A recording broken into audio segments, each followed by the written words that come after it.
Welcome to Her Business, Her Voice, Her Conversation. This podcast was created for the boomer woman leaving corporate, and now you're looking to reinvent yourself, become an author, an entrepreneur, a podcaster.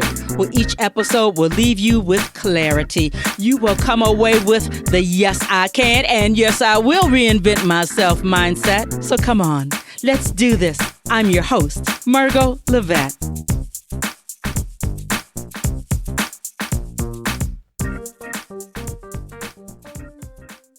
This episode is sponsored by WOMEL. More than a leadership magazine, WOMEL is a resource that helps women grow their business, mentoring, attentive support, and services. To learn more about WOMEL services and the magazine, visit their website. Go to womelle.com, WOMELLE.com. Give them a call at 702-747-3054. Contact them today. Hello, everybody. Margo, Lovett here. Brand new episode, Her Business, Her Voice, Her Conversation. Well, you know, it's just you and me today, all of November, and I never timestamp anything, but I really am going to do that for this show and probably the next two. It's November 2019, and I thought it was important to go back over some things, some insights that I wrote in my book, Her Business, Her Voice, Her Reinvention. You say, why should I even take time to listen to you reminisce, Margo?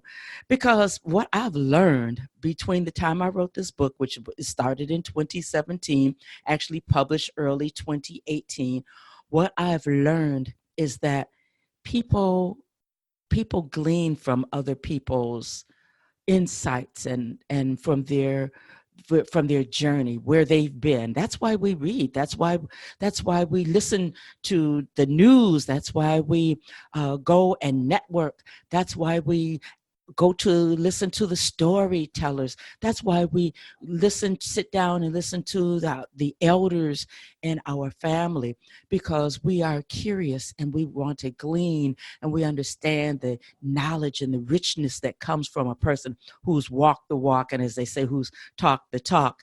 So last week I talked about purpose and how purpose found me. I found purpose.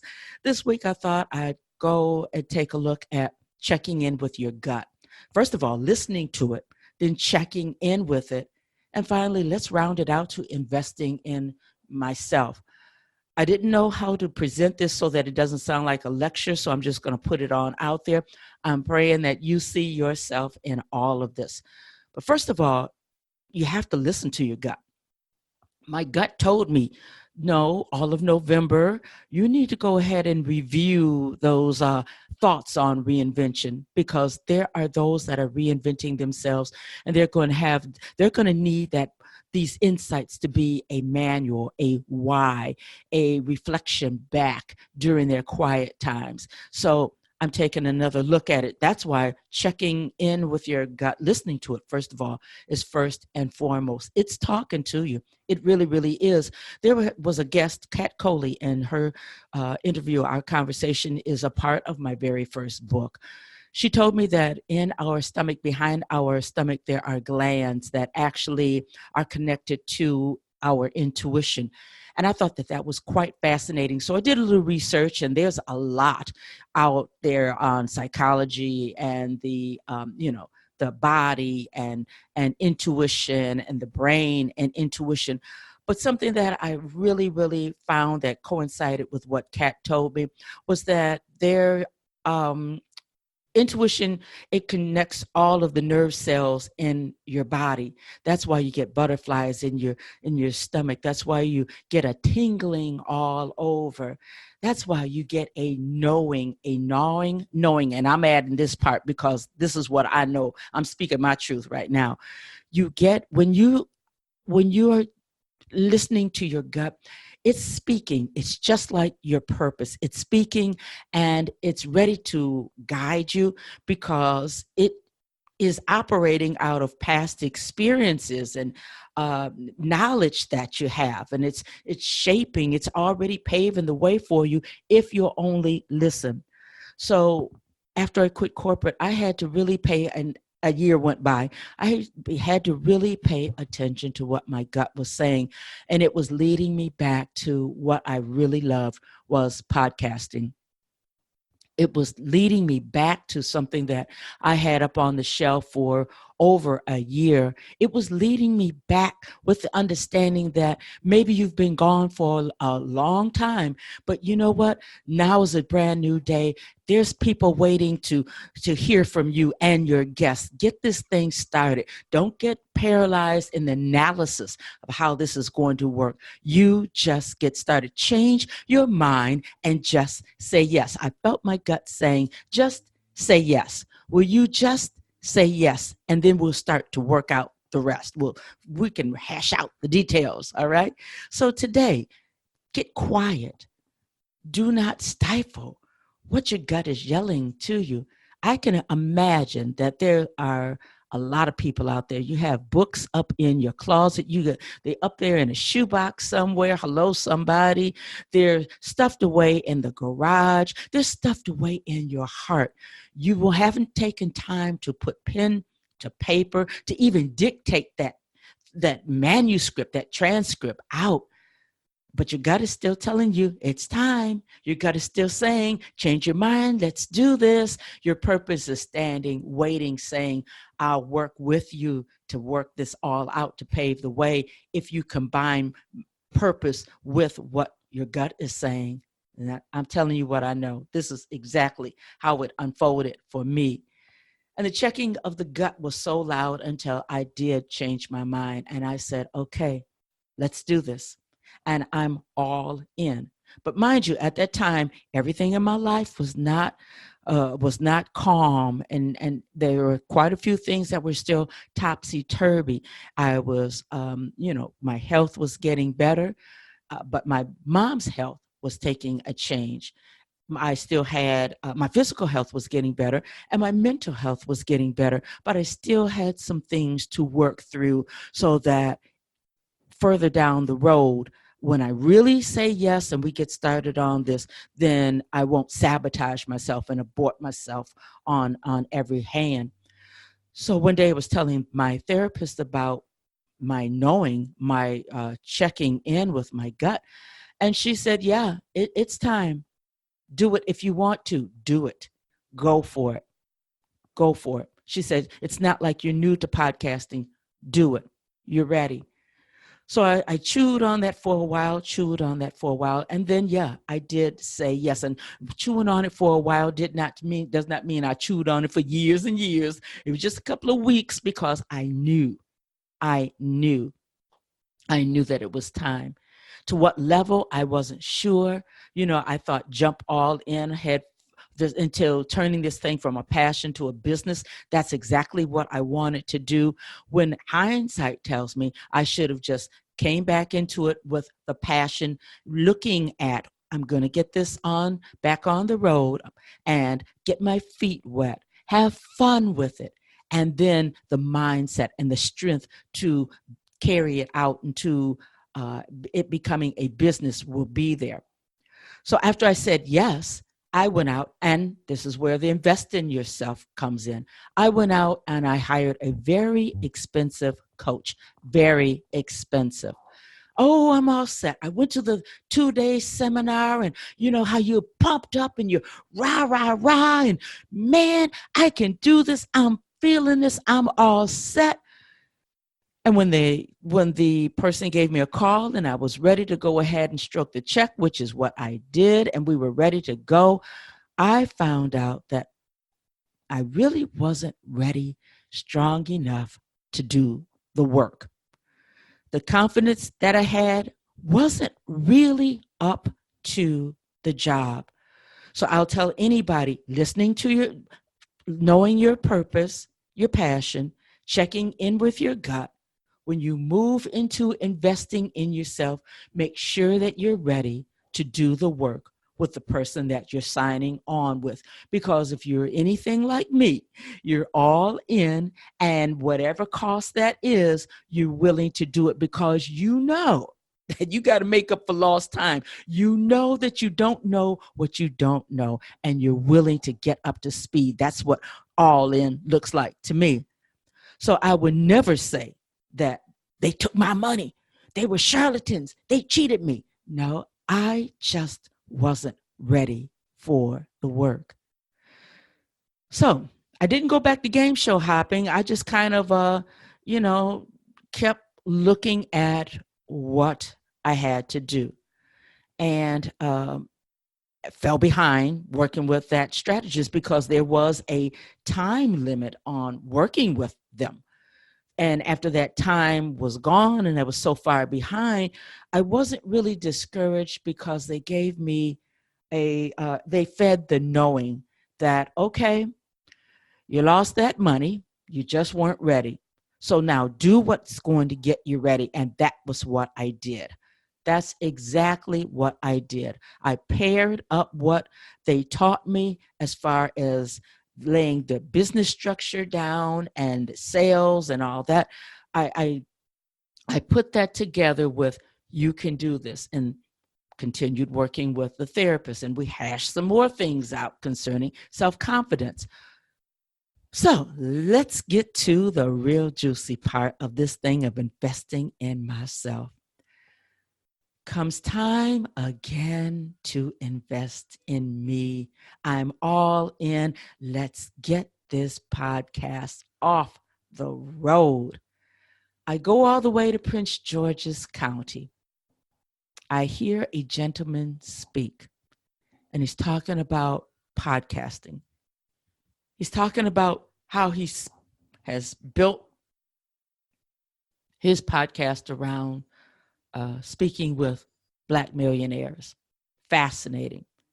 He talked about building out that podcast and the monetization of it, how he turned it into books and pamphlets and white pages, that type of thing. I sat there and I listened to him and I thought, he knows what he's talking about. He's actually doing it. He's actually having a good time with it.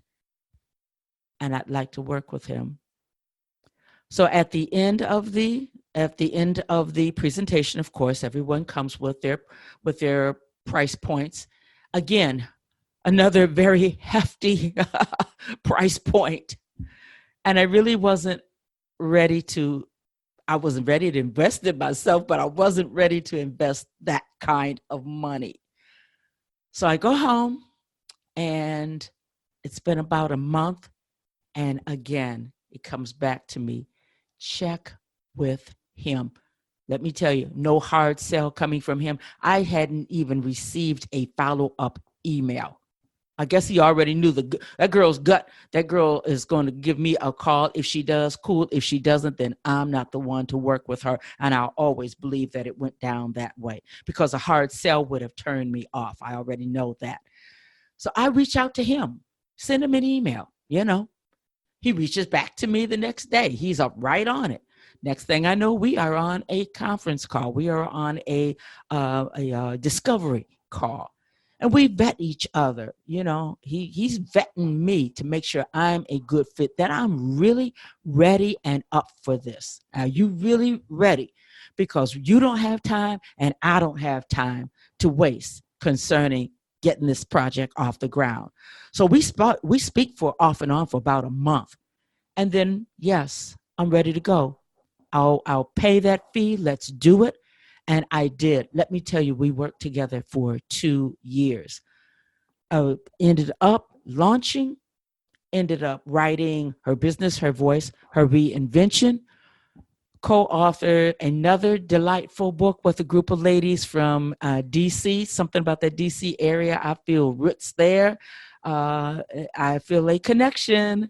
And went over to Verkay Bashani Radio, where I was able to pull in 2 million downloads and streams before I left. Once again, my gut let me know it's time to branch out. Brother Bedford took you as far as he could. This foundation is sure. It is not going to collapse. And what you learned to do in those 2 years, you can do it again. So I struck out on my own, left the mothership network and listening to my gut, looking around at what's going on in the industry. And I just kind of wanted to get ahead of a few things that I see changing in the environment of podcasting. And I just want to reposition myself so that I can reach more people and the information that I'm able to impart to them. That was the main thing. I wanted to make sure I was able to impart the information that people, sponsors in particular, would be needing from me. So it meant starting all over again. But this time I wasn't afraid because I knew you did it once, you can do it again, and we are in the process of standing alone. And there's a lot of work to it. But had I not listened to my gut, if it weren't for the fact that I check in often, and in checking in with my gut, I am Christian. I pray, I fast, and I listen. And I've learned to slow down. And the word organic is not a bad word anymore. It's a good word where I slow down and pay attention to what's going on so that your gut can speak, so that you can refocus and recalibrate on what your purpose really is. Those are important times. Those are times when I break out my pretty girl drinkware, my mug or my goblet that's been with me from day one. And I just sit sometimes and I watch the school buses go by or the new grass that was planted, watch it grow, or just do no-brainer type of things so that this web of facts and feeling that's in my brain, and it's all encoded by way of intuition so that it has a chance to speak so that I can hear. And as an entrepreneur, you always make decisions. It's up to you to make those bold, bright decisions, be they right or be they wrong. And in closing, let me tell you about something that recently happened to me because of checking with my gut and investing in myself and doing those big, bold, bright things that are just right for her business, her voice, her conversation. 2.5 years ago, maybe closer to 3, I went to an event and I met a publisher, Susie Pruden. She's here from Southern California. She had a booth there and she had these itty bitty small pocket books chock full of information. And she asked me what I'm all about. And I always tell people I'm all about reinventing myself. And I want to make sure that those that want to do the same, want to write their books, they want to become entrepreneurs, they want to become podcasters, that I'm in position to help them do that from my journey, from what I've learned, I'm able to help them do that with success. So she says, I hear you keep using the word reinvention. I have an idea. And my next book is going to be, everybody that I invite is going to have a chance to secure a word. And that word will be theirs. And I want you to define that word in 15 words. So I chose reinvention right then and right there. I chose reinvention. She told me, she says, nobody else has that. You better grab it. It's a hot title. She says, I like it. So right then and right there, I grabbed the word reinvention. Didn't have my 15 words down just yet, but I secured my word, So I go home and I think, what is my definition of reinvention? And all I could do was think about the words that charted out my journey. And the words for reinvention are bold, committed, intentional movement towards an expected end, making a dynamic change in thought and deed.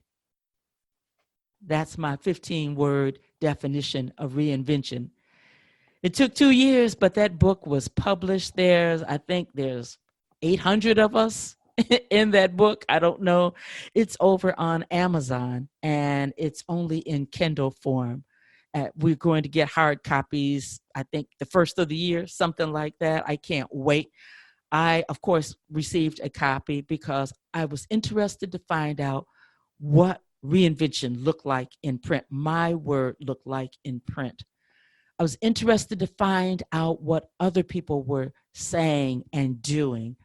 So if you listen to this podcast and you decide you have a Kindle and you'd like to get a copy of your amazing itty bitty book of words, and I'm in somewhere in the middle because it's alphabetical order that she went in. So of course the A's are at the beginning, R is somewhere there in the middle, something like page 700 or something like that. But you will find my word reinvention. Long story short, if you have a Kindle and you would like a free copy of your amazing itty bitty book of words, which includes my word definition for reinvention, go to my website, sign up for the newsletter, get on the mailing list, and I will make sure that the first 10 people who do that will get a copy of your amazing itty bitty book of words. Sorry, it's only in Kindle form. I will, it will be on my website as soon as it comes out. We're able to get it in hardback. But let me repeat it again. Go to my website, margolovett.com, and sign up for the newsletter. I will make sure that you get a Kindle version of your amazing itty bitty book of words. And that's for the first 10 people that get on the mailing list. And you say, yeah, I like what you're talking about. I like what you're doing. Let me sign up today. Okay? Get on my mailing list. Want to share more information with you going into 2020. I know that I really need to communicate with you better, stronger, much more closely, and that indeed is my plan. So remember the sponsor of this podcast, WOMEL Magazine. They are celebrating year number 2. And if you have not subscribed to WOMEL, you are missing out. It indeed is a leadership magazine, and I believe that they have a special going on also for those that want to subscribe. It is a marvelous magazine, and I'll leave it right there. And we all are leaders in our own right, but we have to groom ourselves, our mindset. We have to see ourselves, have a change of mind and stature and footing so that we can lead, so that we can be influencers, and we are always influencing somebody. So that's it for this week. Checking with my gut, checking in often, investing in myself, and you're always going to end up praying, reaching your higher power, doing, as they say, doing whatever you need to do so that you can keep vibrating at a very high level of energy. I'm Margo Lovett. I'm out of here. I'll be back next week. I'm going to cover another thought that I have in my book, Her Business, Her Voice, Her Reinvention, how I went from game show hopping to international show host, author, and speaker in 1 year. It's a quick read. It's an easy read, and it's just not my story. I included the conversations that I had with some very bright, influential women, a diverse set of women that I had conversations with the very first year of this show. So thanks for listening. Share it out. I'll be back next week with a brand new episode, Her Business, Her Voice, Her Conversation. Bye-bye now.